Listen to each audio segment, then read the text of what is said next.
Well, we're in Pride Month, which is a time to celebrate the LGBTQ community, but also a time to commemorate the Stonewall uprising in New York. It has been 50 years since the riots that marked a shift in the gay rights movement. But that wasn't the first time LGBTQ people demanded equality. I went to the San Diego History Center to find out how the West Coast played a role in fighting for change. The Stonewall riots. June 28, 1969. A raid by police on the Stonewall Inn in New York's Greenwich Village sparked a violent confrontation between law enforcement and gay rights activists. If nothing else, it is a marker in historical time with a clearly defined before and after.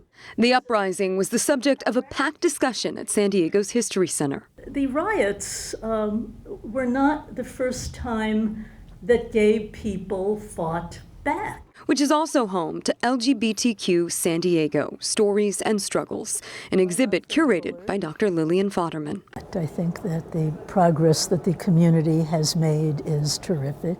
Fodderman recalls two organizations, the Mattachine Society and the Daughters of Bilitis, that began advocating for LGBTQ rights back in the 50s and 60s, right here on the West Coast. California was very much in the forefront of the rights, the fight for the rights that LGBT people were lacking for so many decades. In her book, Gay LA, she points out a little-known incident at an LA donut shop back in the late 50s.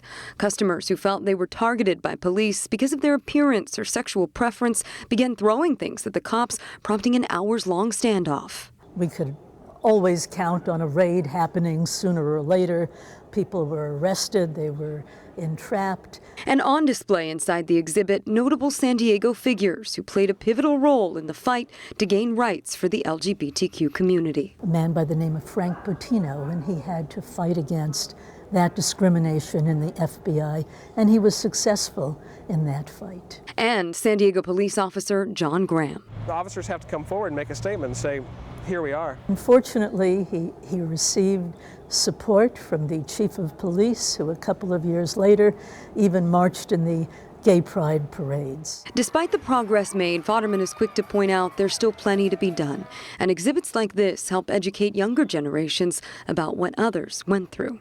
They need to know the persecution that we endured, the discrimination that we endured, and the fact that we were persistent, we organized, we fought against it, and in so many ways we've been victorious. Now, if you'd like to check out the LGBTQ exhibit at the San Diego History Center, it's in Balboa Park and it is open until next year.